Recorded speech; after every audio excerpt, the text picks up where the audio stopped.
ती एकच, दुसरं कोणीही होऊ शकत नाही. पण दादांनी दाखवलेला मार्ग, त्या मार्गावरूनच आपण जनसेवा करणं हीच दादांना खरी श्रद्धांजली ठरू शकेल. मी आज या पोटनिवडणुकीसाठी राष्ट्रवादी काँग्रेस पक्षाची उमेदवार आणि महायुतीचे उमेदवार म्हणून आदरणीय दादांच्या जनसेवेचे कार्य पुढे नेण्यासाठी म्हणून तुमच्या समोर उभी आहे. आणि ही केवळ पोटनिवडणूकच नाही, ती एक ऐतिहासिक जबाबदारी आहे. ती माझ्यावर जशी आहे तशीच मतदार म्हणून तुम्हा बारामतीकरांवरही आहे. आपल्याला माहिती आहे, दादा नसतानाची ही बारामतीतली पहिलीच निवडणूक आहे. ही निवडणूक बारामतीकरांची आहे. प्रत्येक बारामतीकर हा आज दादा आहे.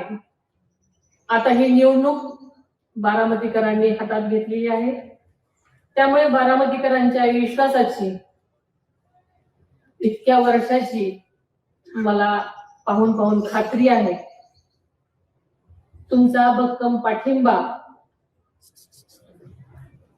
आणि या पाठिंब्यानेच माझा म्हणजे तुमचा विजय निश्चित आहे. तुमच्या दादावर असलेले प्रेम आणि निष्ठा उभे देशानं पाहिलेली आहे.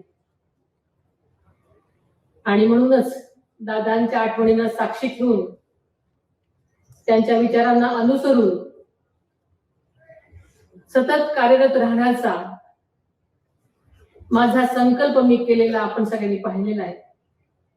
दादा जरी आज आपल्यात नसले तरी त्यांच्या विचारांची, मूल्यांची व शिस्तींची शिजोरी आणि त्यांनी दिलेली शिकवण क्षणोक्षणी मी सोबत घेतलेली आहे आणि त्याच मार्गावरून जाण्याचा मी प्रयत्न करत आहे.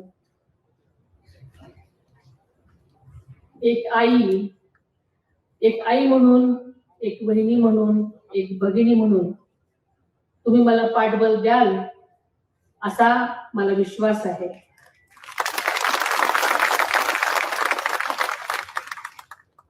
आदरणीय वळसे पाटलांनी म्हटल्याप्रमाणे एक महिला म्हणून ही जबाबदारी मी पार पाडू शकेल की नाही असा संशय अनेकांना होता.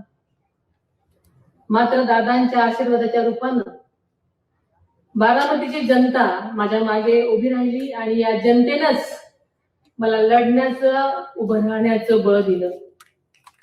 ज्या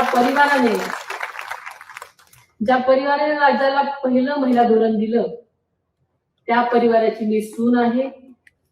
महिला म्हणून कोणीही माझ्या कामाचं मूल्यमापन करू नये असं मला वाटतं.